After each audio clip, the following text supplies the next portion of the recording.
Hello বন্ধুরা, Roni bike রিপেয়ারে তোমাদের সবাইকে স্বাগত। তো চলো তোমাদের আজকে দেখাচ্ছি, এটা হলো ইয়ামা রেজেডার 125 মডেলের গাড়ি। তো এই গাড়িটার একটাই প্রবলেম, সেটা মানে যত জেডার 125 মডেলের গাড়ি আছে ক্লাচের তো একটা প্রবলেম আছেই। তো সে প্রবলেমটা হচ্ছে, প্রথমে যখন গাড়িটা টানানো হয় প্রচণ্ড পরিমাণে ভাইব্রেশন হয়, মানে ঝাড়া মারে প্রথমেই। তো এই গাড়িটারও সেম প্রবলেম, কিন্তু গাড়িটার বয়স বেশি নয়, বয়স 6 মাস মতো। শোরুমে অনেক সার্ভিসিং হয়েছে, অনেক কবারই সার্ভিসিং হয়েছে, কিন্তু প্রবলেমটা ঠিক করতে পারেনি। তো চলো, গাড়িটা আমার কাছে এসছে। গাড়িটা প্রথমে ধোয়া মোছা হয়েছে, ধোয়ার পরে আমি এর প্রথমে ফিল্টারটা দেখব, ফিল্টার কী অবস্থায় আছে, তারপরে ক্লাচটা খুলব। তো চলো, আমি গাড়িটা খুলতে থাকি। সব কিছু খোলার পর তোমাদের সব পার্ট করে এক এক করে দেখাচ্ছি যে ক্লাচের যে ভাইব্রেশনটা, যে ঝাড়া মারছিল, সেটা কেন হচ্ছিল, আর সেই প্রবলেমটা সলিউশন কি আছে, এই ভাইব্রেশনটা কি করলে কাটবে। চলো, সব কিছুই তোমাদের দেখাচ্ছি, ভিডিওটা কন্টিনিউ দেখতে থাকো। আর আমার চ্যানেলে যদি কেউ নতুন হয়ে থাকো, চ্যানেলটা অবশ্যই সাবস্ক্রাইব করে দিও, ভালো লাগলে লাইক করো, ওটা শেয়ার করে দিও। তো এই দেখতেই পারলে সার্ভিস গাড়ি, কিন্তু ফিল্টার অবস্থাটা দেখতেই পারলে। তো এর জন্য গাড়িটা মাইলেজ পাচ্ছিল না। তো আমি ফিল্টারটা চেঞ্জ করে নতুন ফিল্টার দেব। ফিল্টার দেওয়ার পরে ফিল্টারটা ফিটিং করব। এই যে ডাস্ট ফিল্টারগুলো রয়েছে, এগুলো কিন্তু আমি পুরো ভালো করে পরিষ্কার করে নেব। পরিষ্কার করার পরে তবে মোবিল দিয়ে লাগাবো, নয়তো কী হবে, মোবিল দিয়ে না লাগালে ধুলোগুলো ডিরেক্ট ফিল্টারে চলে আসবে। আর মোবিলটা দিলে কী হবে, মোবিলটা দিলে হবে এইটাই যে ফিল্টারে মোবিল মাগালে মোবিলে যে ধুলোগুলো ধরে নেবে। তো এই দেখো, দেখতেই পাচ্ছ কী পরিমাণ নোংরা হয়েছে। তো সার্ভিস গাড়ির নতিজা দেখতেই পারলে। তো চলো, আর বেশি কিছু বলবো না, আমি সব এক এক করে খুলতে থাকি, তোমরা কন্টিনিউ ভিডিওটা দেখতে থাকো, অবশ্যই ভালো লাগবে তোমাদের।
তো এই যে দেখতেই পারলে খোলা হয়ে গেছে ক্লাচ কভারটা।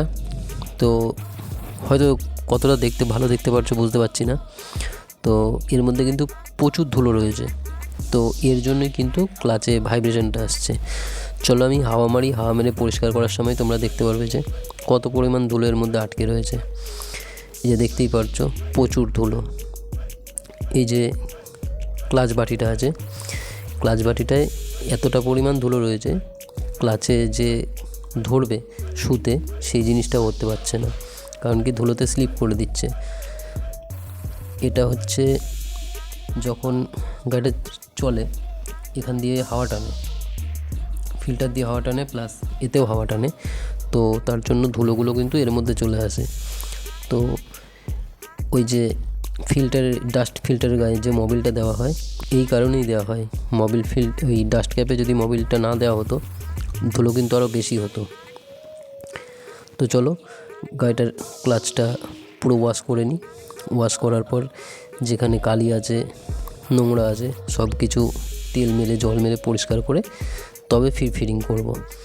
তো আমাকে কিন্তু যে ক্লাচ বাটিটা আছে এটা খুব ভালো করেই পরিষ্কার করতে হবে, কারণ কি নয়তো যে ক্লাচের যে ভাইব্রেশনটা সেই একই প্রবলেম থেকে যাবে, প্রবলেমটা কাটবে না।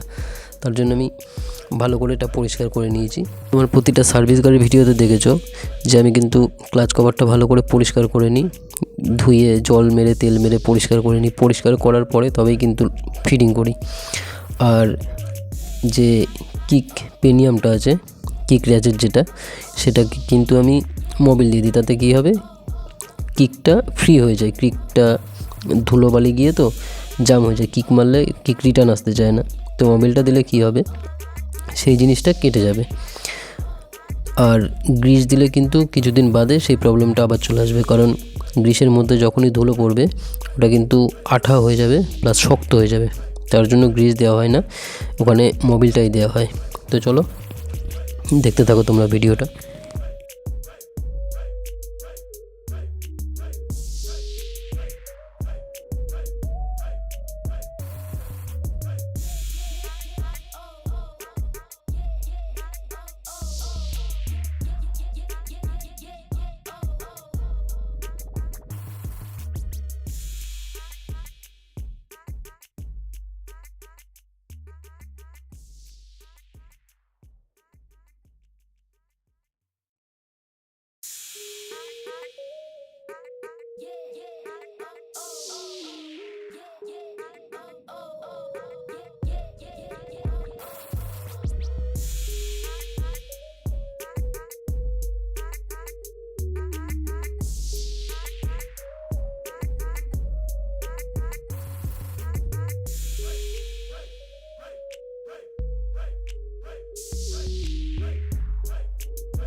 তো ক্লাচের কাজ তো প্রায় হয়ে গেল, ক্লাচটা পুরো ফিটিং করছি।